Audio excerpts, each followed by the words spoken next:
Hello everyone, good evening. जैसे कि अब मार्च का महीना चल रहा है, इस महीने में जो सर्दियों के पौधे होते हैं, जो सीजनल हैं और जो परमानेंट भी हैं, उनमें बहुत खूबसूरत ब्लूमिंग होती है। पर अभी सिर्फ 1-2 महीने तक ही इनमें फूल आने वाले हैं। उसके बाद जो सीजनल प्लांट होते हैं, जो सीजन में ही ब्लूम करते हैं, कहने का मतलब वो धीरे धीरे खराब होने लगते हैं। तो ऐसे में हमें जो समर के पौधे हैं उनको तैयार कर लेना है। गर्मियों के बहुत से पौधे होते हैं जिन्हें आप बीज से उगा सकते हैं। इसमें सीजनल भी आती हैं और परमानेंट प्लांट भी आते हैं। परमानेंट प्लांट वो होते हैं जिन्हें आप एक बार बीज से उगा लेंगे या फिर कटिंग से, ये सालों साल बने रहते हैं। तो इस वीडियो में मैंने बहुत सारे प्लांट शेयर करे हैं रिजल्ट के साथ, जैसे कि आगे आपको दिखाया है। तो इन बीज को उगाने के लिए देखिए, आप इस तरीके से जो कागज़ के कप होते हैं वो ले सकते हैं या फिर प्लास्टिक कप ले सकते हैं। तो मैंने दोनों में ग्रो कराया है और दोनों में ही रिजल्ट शेयर करा है। और अगर सॉइल मीडिया की बात करें तो जैसे कि मैं मोस्टली कोकोपिट में ग्रो करती हूँ, पर अभी जैसे कोकोपिट ख़त्म हो रखा है तो आप कोकोपिट नहीं है तो इस तरीके से जो सैंड होता है नॉर्मल, उसमें भी ग्रो कर सकते हैं, यानी कि रेत में। तो मैंने यहाँ रेत के साथ लिया है वर्मी कंपोस्ट। जो वर्मी कंपोस्ट है ना, उसमें जैसे कि फंगस वगैरह लगने के चांसेस नहीं रहते हैं। साथ में सीड वगैरह जलती भी नहीं है, यानी कि जो वर्मी कंपोस्ट है वो ज़्यादा गर्म नहीं होता है। तो इस तरीके से काफ़ी सारे सीड्स मैंने पहले ही ग्रो कर लिए थे और कुछ अभी ग्रो कर रही हूँ, वो भी आपको दिखाऊंगी। तो ये मेरे पास कुछ मोटे मोटे गत्ते रखे थे, मैंने उन पे नाम लिख लिए हैं इस तरीके से, जो फ्लोरिंग प्लांट है उनके। अगर आपके पास ये ना हो तो आप आइसक्रीम स्टिक का भी यूज कर सकते हैं। जैसे कि मैंने यहाँ रेत और कोकोपिट की बात करी है, अगर आपके पास रेत और कोकोपिट नहीं है तो आप मिट्टी और जो नॉर्मल सैंड होती है ना, उसकी मिक्सचर में भी सीड को आसानी से ग्रो कर सकते हैं। तो फर्स्ट प्लांट जिनको आप अभी 20 से मार्च में लगा सकते हैं वो है, देखिए, हमारा 4 o'clock। तो इसके फूल शाम को खिलते हैं, इसलिए इसको 4 o'clock के नाम से जानते हैं। तो इसमें जो सीड होते हैं वो साइज़ में काफ़ी बड़े होते हैं और इसमें काफ़ी सारे कलर्स भी आपको देखने को मिल जाएंगे। तो यहाँ पे देखिए, मैं आपसे रिजल्ट शेयर करें, ये वाले जो स्पॉट में लगा है ये लगभग 1 महीने का रिजल्ट है। और इसमें आप देखिए धीरे धीरे से बर्ड्स भी बनने लगी है। और जो इस वाले में है लगभग ये भी इसी तरीके से 20-25 दिन का रिजल्ट है। तो कहने का मतलब इसके जो सीड होते हैं वो 8 से 10 दिन में जर्मिनेट हो जाते हैं। और कुछ सीड देखिए यहाँ पे जर्मिनेट हो रहे हैं। और अगर अब आपको अपनी सीड्स को कम दिन में जर्मिनेट करवाना है तो आप यहाँ पे एक काम कर सकते हैं, जो इसके सीड होते हैं ना, उसको आप किसी पेपर में या फिर किसी कपड़े में रख के एक दिन मतलब भिगो दें। जैसे कि हम हल्का हल्का सा स्प्रे करते रहते हैं जब तक उसमें जर्मिनेशन ना हो। जर्मिनेशन होने के बाद आप उसे मीडिया में ट्रांसफ़र कर दें, तो इस तरीके से 2-3 दिन के बाद ही इसके सीड जर्मिनेट हो जाते हैं। मैं यहाँ आपसे एक बात और शेयर करना चाहूँगी कि अगर जैसे कि ये प्लांट देख रहे हैं आप, इसका मदर प्लांट है। इसे मैंने कोहरे में थोड़ा सा बचाने की कोशिश करी थी और ये बच गया, तो ये एक परमानेंट प्लांट भी बन जाता है अगर आप इसे सर्दियों के टाइम में डायरेक्ट ओस और पाली के कांटेक्ट में ना आने दें। और अब जैसे कि आप देख सकते हैं इसमें बड्स भी बनने लगी हैं और आप इसे बीज से, कटिंग से, और इसमें बल्ब बनते हैं जब मदर प्लांट के नीचे जो होते हैं। तो ये वाला प्लांट जो मैं आपको दिखा रही है ये बल्ब से ग्रो हुआ है अपने आप। तो मैंने बहुत सारे प्लांट के साथ एक्सपेरिमेंट करा था, कुछ को कोहरे में ही रहने दिया था, जो कोहरे में रखे थे वो पूरी तरीके से ख़राब हो गए थे। और नीचे से देखिए ये बेबी प्लांट इस तरीके से बल्ब से निकल रहा है। तो इसको आप बचा सकते हैं आसानी से। तो कहने का मतलब एक ही प्लांट 2-2.5 साल इजीली चल जाता है। तो इस तरीके से इसकी पपीते के जैसे सीड्स होते हैं जो कि बड़े बड़े होते हैं। तो आपको यहाँ पे एक काम करना है, जिस भी पॉट में आपको लगाना है, यानी कि इस प्लांट को ग्रो करना है, आप डायरेक्ट ही उस पॉट में इस बीज को लगा दें। इसकी सील्डिंग ना तैयार करके डायरेक्ट ही लगा देंगे, तो ऐसे में आपको ट्रांसप्लांट नहीं करना पड़ेगा और कम ही दिन में बीज जर्मिनेट हो जाएंगे और 1 से 1.5 महीने के बाद ही इसमें फ्लोरिंग होने लगती है। इस प्लांट को बीज से आप मानसून टाइम में भी और स्प्रिंग टाइम में, यानी कि मार्च अप्रैल में भी ग्रो कर सकते हैं। उसके बाद नेक्स्ट प्लांट है सनफ्लावर, यानी कि सूरजमुखी। इसको भी आप अभी बीज से आसानी से ग्रो कर सकते हैं मार्च में। और सूरजमुखी में भी 1.5 से 2 महीने के अंदर ही फूल आने लगते हैं। साथ ही में ये पॉलिनेटर को बहुत ज़्यादा अट्रैक्ट करता है। और साथ ही में आप इसको छोटे पॉट में भी 6 से 8 इंच के पॉट में आसानी से लगा सकते हैं। तो यहाँ पे मैं देखिए आपको ग्रो करके दिखा रही हूँ, ये है बड़े बड़े सीड हैं। तो ये जो बड़े सीड हैं ये इसकी टॉल वेराइटी है। इसमें टीनी वेराइटी भी आती है, यानी कि छोटी वेराइटी भी आती है, उसकी सीड छोटे छोटे होते हैं। तो यहाँ देखिए मैंने 3 बीज डाल दिए हैं सनफ्लावर के इस तरीके से। जो यहाँ मैं मोस्टली मीडिया ले रही हूँ वो या फिर रेत का है या फिर सैंड और जो नॉर्मल मिट्टी होती है उसका मिक्सचर है। तो इस तरीके से बीज मैंने डाल दिए थे और हल्का सा मिट्टी कवर करने के बाद, पानी डालने के बाद इसको आपको पॉलीथीन से ज़रूर कवर करना है या किसी चीज़ से कवर करना है। बीच बीच में आपको चेक करना है कि मॉइस्चर ज़्यादा ना हो। और अब आपको बीज ग्रो करते टाइम एक बात का ध्यान रखना है कि पूरी सनलाइट में ना रख के सिर्फ मॉर्निंग की 2-3 घंटे की सनलाइट देनी है। तो अगर आप इसको डायरेक्ट बीज को ग्रो करते हैं तो ग्रो होने में 8 से 10 दिन का टाइम ले लेंगे। पर आपको यहाँ पे एक काम करना है, इनकी जो सूरजमुखी के बीज हैं उनको भी आप किसी टिश्यू पेपर वगैरह में रख दें 1 दिन के लिए। जब जर्मिनेशन होने लग जाए उसके बाद अगर आप मिट्टी में लगाते हैं तो 2 से 3 दिन के अंदर ही सीड जर्मिनेट हो जाते हैं। तो आप देख रहे हैं जो सीडलिंग ये बड़ी है, इस तरीके से इसको मैंने बीज को पहले जर्मिनेट करा था, फिर उसके बाद कप में लगाया था। तो आप देख सकते हैं दोनों ही लगभग सेम टाइम का रिजल्ट है। तो काफ़ी अच्छे से सीडलिंग इसकी जर्मिनेट हो जाती है। उसके बाद देखिए नेक्स्ट प्लांट है बालसम। बालसम भी बहुत ही खूबसूरत प्लांट है। ये भी एक सीजनल प्लांट है, यानी कि सीजन में ही ब्लूम करता है। इसको भी आप अभी मार्च अप्रैल में और मानसून टाइम में, यानी कि जो जुलाई अगस्त होता है उसमें भी आप बीज से ग्रो कर सकते हैं। इसमें ये डबल पेटल है, इसमें सिंगल पेटल भी आते हैं और इसके जो प्लांट होते हैं वो सॉफ्ट होते हैं। तो पानी का आपको ध्यान रखना होता है। इसके सीड देखिए मीडियम साइज़ के होते हैं, इस तरीके से थोड़े से राउंड शेप में। तो यहाँ पे मैंने देखिए कुछ सीड डाल दिए हैं और ये रेत के अंदर मैं लगा रही हूँ और हल्का हल्का सा रेत ही से कवर कर दिया है। कोकोपीट में अगर आप किसी भी बीज को या फिर कटिंग को लगाते हैं तो कम दिनों में जो जर्मिनेशन होता है या फिर रिजल्ट होता है वो आपको देखने को मिल जाता है। और यहाँ ये देखिए लगभग 25 दिन का रिजल्ट है। तो इसके जो सीड थे वो सिर्फ 6 से 7 दिन में ही जर्मिनेट होने लग गए थे, जो बालसम के सीड थे। और आप इसकी स्टेम देख सकते हैं, रेडिश कलर की थोड़ी सी आपको नजर आ रही होंगी और काफ़ी सॉफ्ट है। तो पानी का आपको पूरा ध्यान रखना है। और बालसम के जो प्लांट होते हैं इनको ज़्यादा सनलाइट का रिक्वायरमेंट नहीं होता और आप 6 से 8 इंच के पॉट में इजीली इनको लगा सकते हैं। और अगर आपके बालकनी वगैरह में ज़्यादा सनलाइट नहीं आती है तो आप बालसम को ज़रूर ग्रो करें। काफ़ी सारे कलर्स इसमें आपको देखने को मिल जाएंगे और बहुत ही खूबसूरत फ्लावर्स लगते हैं इसके। उसके बाद जो नेक्स्ट प्लांट है वो है मॉर्निंग ग्लोरी। मॉर्निंग ग्लोरी बहुत ही खूबसूरत फ्लोरिंग प्लांट है। इसको भी आप 20 से लगभग पूरे साल ग्रो कर सकते हैं। जहाँ इसके फूल खूबसूरत होते हैं, इसकी पत्तियां भी जो हार्ट शेप में होती है देखने में काफ़ी ज़्यादा खूबसूरत लगती हैं। जैसे कि हमारे मनी प्लांट वगैरह हम पत्तियों के लिए ग्रो करते हैं। अगर आपकी टेरेस पे सनलाइट नहीं आती है या बालकनी में तो आप इस प्लांट को जरूर ग्रो करें। देखा जैसे कि आपने पीछे पत्तियां कितनी ज़्यादा अट्रैक्टिव लगती हैं। तो इस तरीके से राउंड शेप में इसकी सीड पॉट होते हैं। एक ही सीड पॉट में 4 से 5 सीड होते हैं। तो इस तरीके से सीड मीडियम साइज के होते हैं। तो मैंने देखिए एक पॉली बैग में ग्रो करा था और एक पॉट में, वो आपको मैं यहाँ पे दिखाऊंगी। पर अगर आप इसके प्लांट चाहते हैं कि कम ही दिन में फ्लावर्स आने लग गए तो आप प्लांटेशन जो करना होता है हमें, यानी कि सीडिंग पहले तैयार करें फिर उनको दूसरे पॉट में लगाएं, उससे बचें। और इसके बीज को डायरेक्ट ही जिस पॉट में आपको फ्लोरिंग लेनी है उसी में ग्रो कर दें। तो इस तरीके से हल्का सा पानी डालने के बाद मैंने इसको रख दिया था जहाँ मॉर्निंग की सनलाइट मिलती थी। और देखिए 4 से 5 दिन में ही जो मॉर्निंग ग्लोरी के बीज होते हैं वो उग जाते हैं। तो इस तरीके से मैंने 2 पॉट में उगाए थे और अब मैंने 4-5 पॉट में ग्रो कर लिए हैं। तो यहाँ पे ये लगभग देखिए 1 महीने का रिजल्ट है। और आप देख रहे हैं हर एक पॉट में जो मैंने बीज लगाए हैं और लगभग सेम टाइम पे ही लगाए हैं, पर सभी का साइज अलग अलग है। यहाँ पे देखिए इनमें फ्लावर बड्स भी बनने लगे हैं।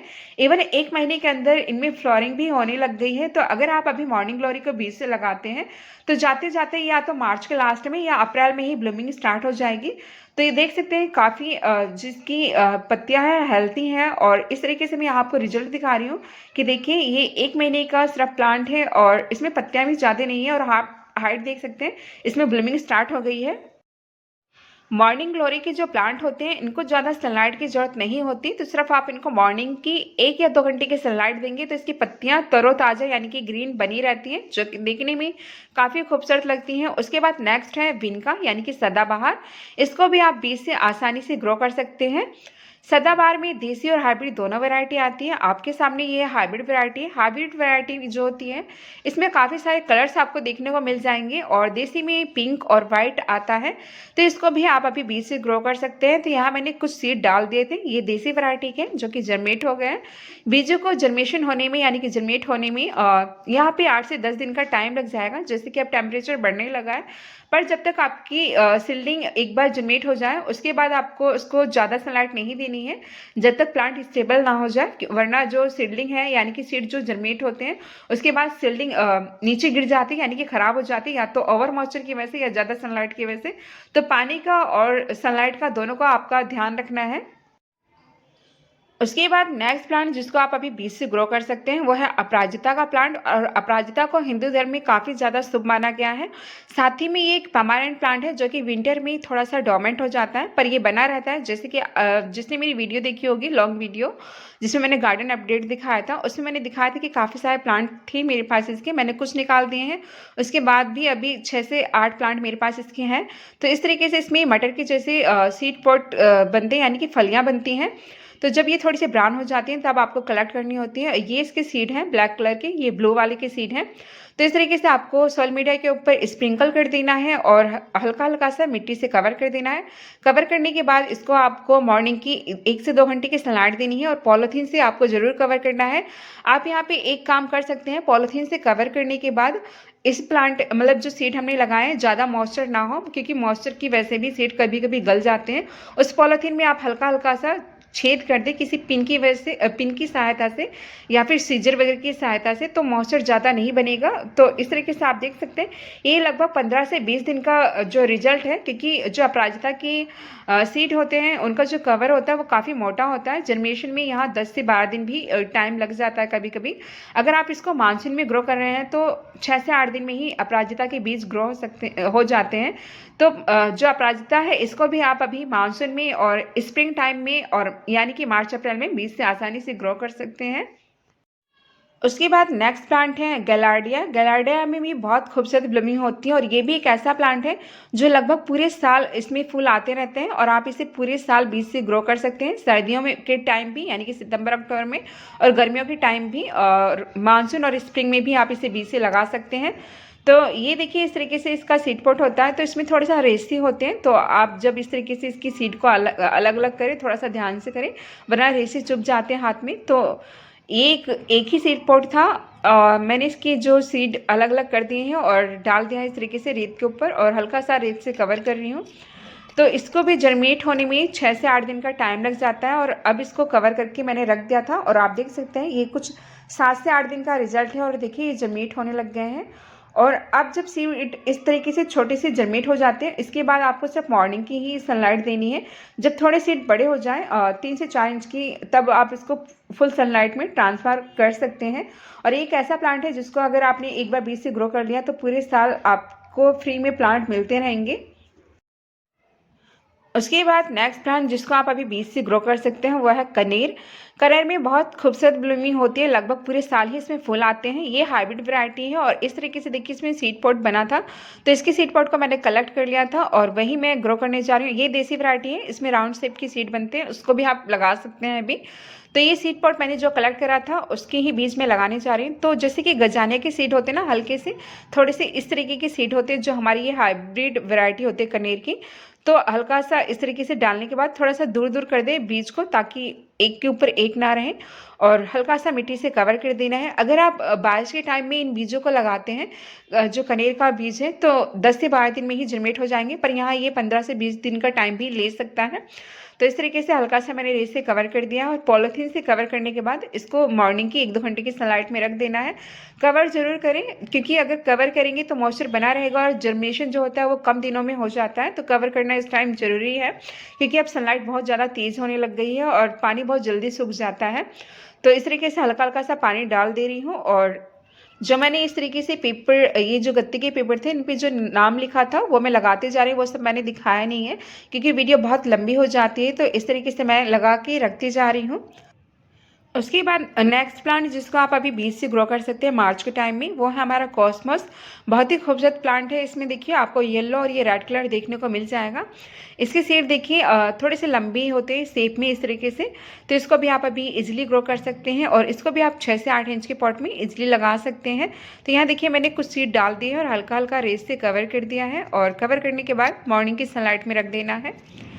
तो कॉस्मोस को भी आप अभी बीज से आसानी से ग्रो कर सकते हैं। उसके बाद नेक्स्ट है गोम्फ्रेना। गोम्फ्रेना भी बहुत ही खूबसूरत फ्लोरिंग प्लांट है और इस प्लांट को भी आप पूरे साल बीज से ग्रो कर सकते हैं और पूरे साल इसमें फूल आते रहते हैं।